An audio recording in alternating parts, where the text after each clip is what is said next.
Vídeo de hoje do canal do Nicola repleto de informação de tudo quanto é tipo. Vou falar, por exemplo, da situação de Neymar.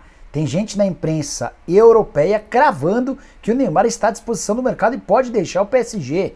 Bora falar sobre o São Paulo com números preocupantes em relação ao seu balanço de 2021. Já o Corinthians apresentou nessa terça-feira sua terceira maior receita com bilheteria desde a inauguração da Neoquímica Arena. Savarino à venda no Atlético tem proposta de um time dos Estados Unidos. Bora falar sobre o Vasco da Gama com o risco de a eleição ou a aprovação da SAF marcada para o próximo sábado não acontecer. Tem gente da oposição trabalhando de forma contrária. Informação importante sobre o Fortaleza que mostra ou reafirma o ótimo momento do clube. Vou contar para vocês a respeito de Kaique no Santos, boa notícia no Botafogo, as últimas do mercado, você não perde por esperar, tem bastante coisa, tenho certeza que você vai curtir. Antes, deixa eu só me apresentar, me chamo Jorge Nicola e tô aqui para deixar você super bem informado sobre as coisas do seu time do coração. Para não perder nada, aperta o botão vermelho de inscreva-se e ativa as notificações. Peço toda hora, sei que é chato pra caramba, mas é bem importante para que o canal do Nicola continue crescendo, beleza?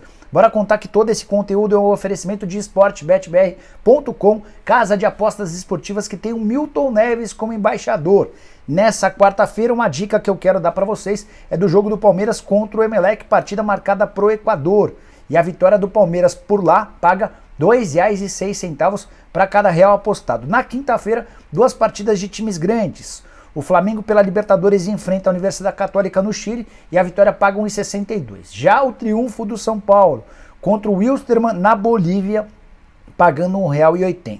Para não ficar de fora dessa e de outras opções, é bem fácil, vou deixar o link no comentário fixo. Você vai clicar no link, vai fazer seu cadastro na SportBetBR e começar a apostar, beleza?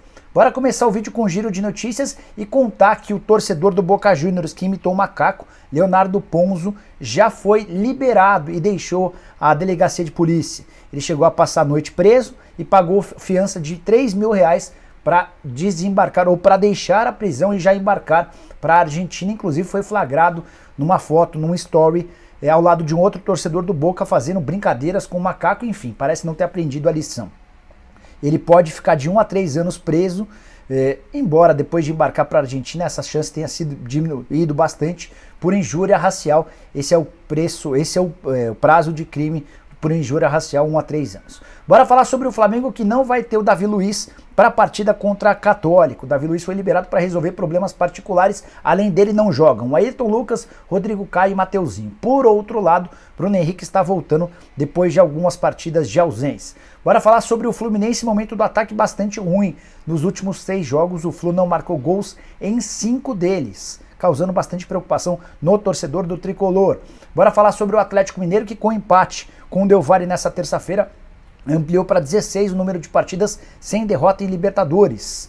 Com isso, o Atlético já se igualou ao Corinthians da temporada 12-13, com 16 jogos sem perder na Libertadores, e está um jogo de empatar com o Flamengo e o Sporting Cristal do Peru, que são os recordistas. Ninguém conseguiu, por exemplo, mais do que 17 jogos do Flamengo e do Sporting Cristal. O Flamengo na temporada 20-21, o Sporting Cristal na década de 1960.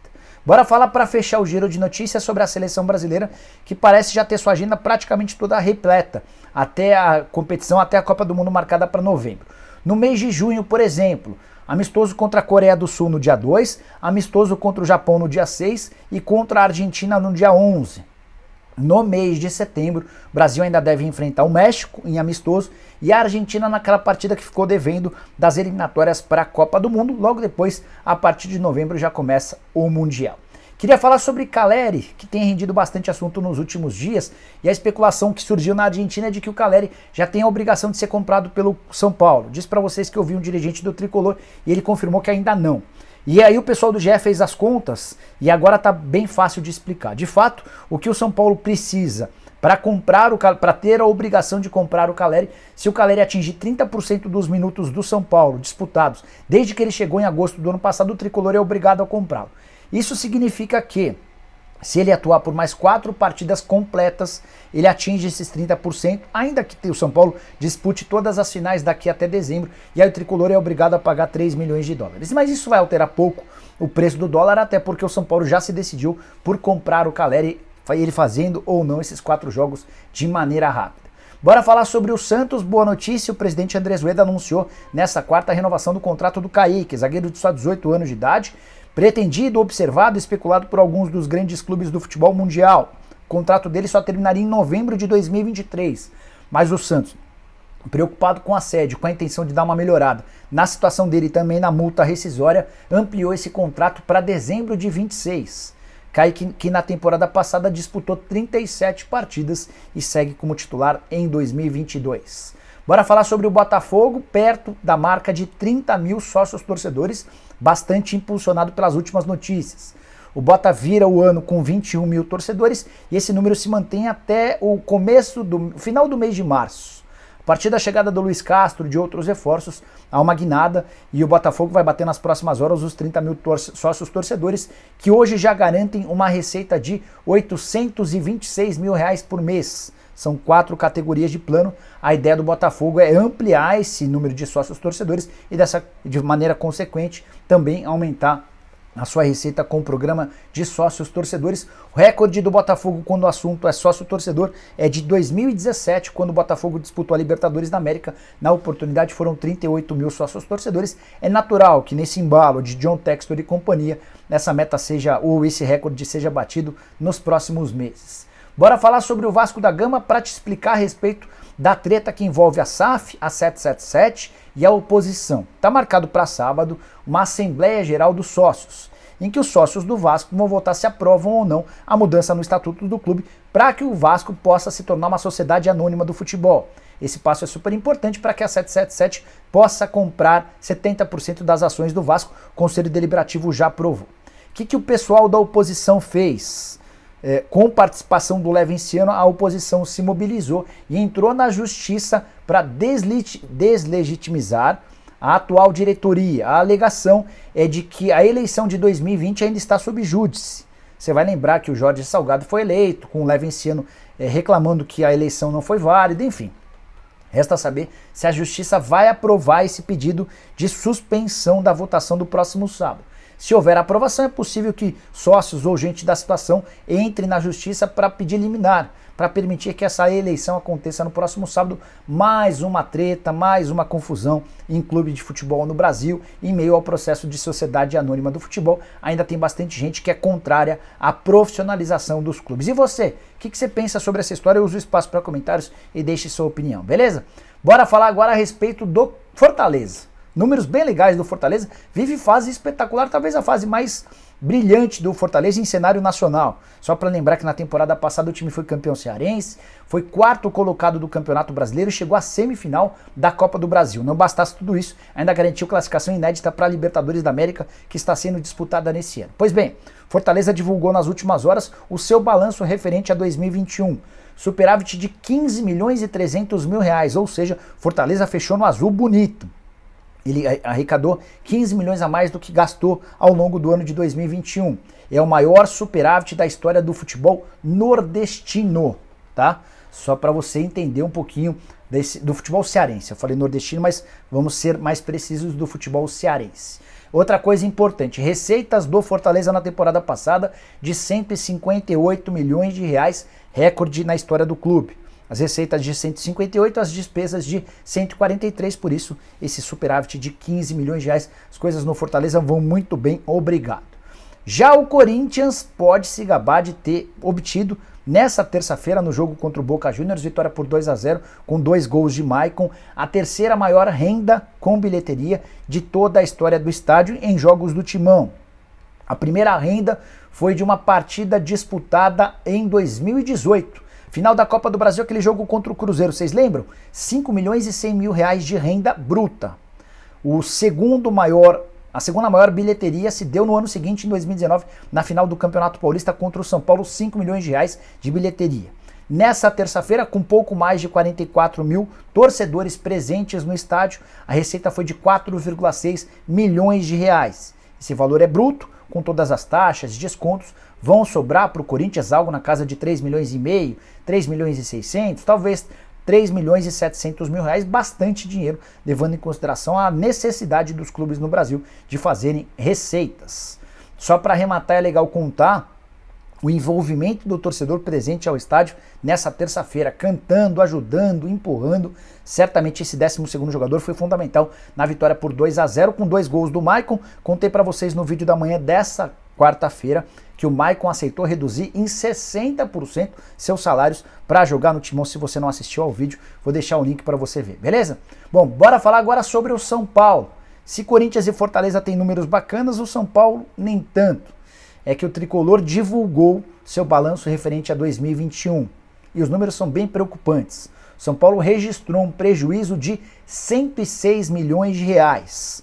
O número só é melhor que o da temporada anterior, quando havia sido registrado um prejuízo de 129 milhões de reais. Se você somar os 2 anos, o déficit do Tricolor em 2020 e 2021 supera os 235 milhões de reais.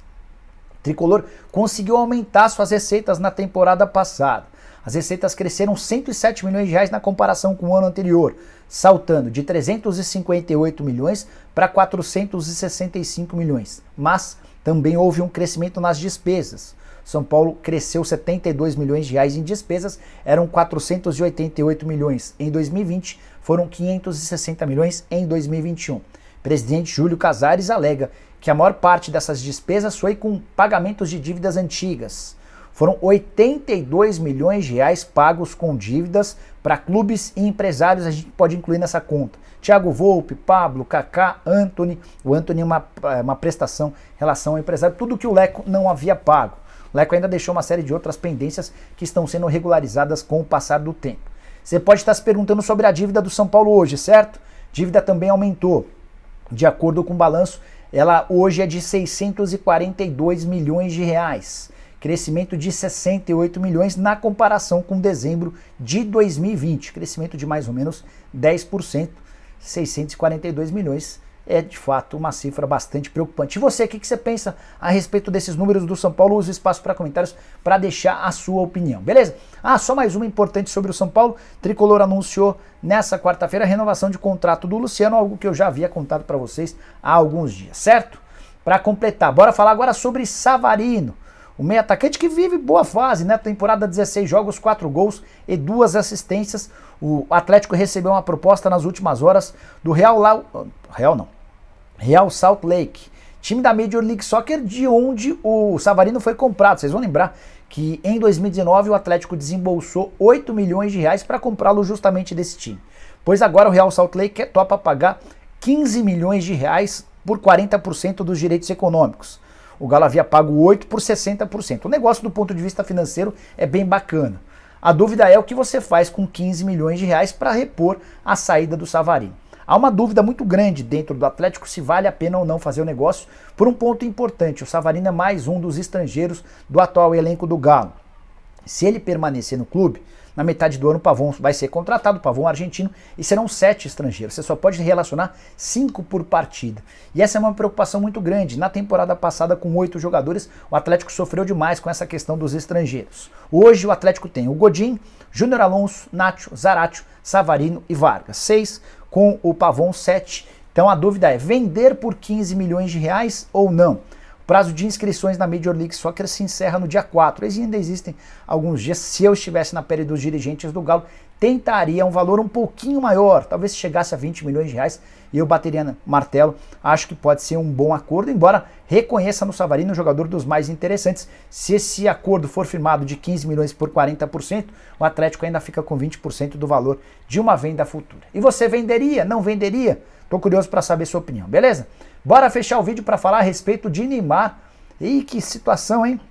De acordo com a Sky Sports, o PSG decidiu que topa vender o Neymar e por uma pechincha. Vale lembrar que quando ele foi comprado do Barcelona, o PSG pagou 222 milhões de euros, que era o valor da multa rescisória. É até hoje a maior negociação da história do futebol mundial. Pois bem, 222 milhões de euros. Hoje, de acordo com a Sky Sports, uma proposta de 90 milhões de euros seria suficiente para que um time levasse o Neymar do PSG. Apuração do pessoal da Sky Sports. O jornal L'Équipe, super tradicional lá na França, confirma a intenção do clube de fazer uma baita reformulação para a próxima temporada. O Di Maria e o Wijnaldum já estão fora. Também devem sair o Drexler, o Kurzawa, né? O Paredes e o Kehrer. Então a barca está sendo montada, mas que, de fato, reconheço, super surpreso com a notícia de que o Neymar também pode fazer parte dessa leva. Não imaginava. O Neymar tem alegado, tem afirmado em todas as entrevistas que não tem a menor intenção de deixar o PSG nesse momento. Ele tem mais 3 anos de contrato e gostaria de cumpri-lo. 90 milhões de euros acho que é um valor bem interessante, hein? Acho que dá para pensar em fazer proposta por grandes clubes. Já pensou ele no Manchester United, no Manchester City? 475 milhões de reais. E aí, vale a pena fazer esse investimento? Não vale? O Neymar, o que você pensa sobre o futuro do Neymar? Também estou curioso para saber a sua opinião. Queria pedir, além da opinião, ou para você deixar like, para você se inscrever no canal, aquela coisa toda. A gente se vê por volta de 7 e pouquinho com o programa do Nicola. Fechado? Abraço, tchau!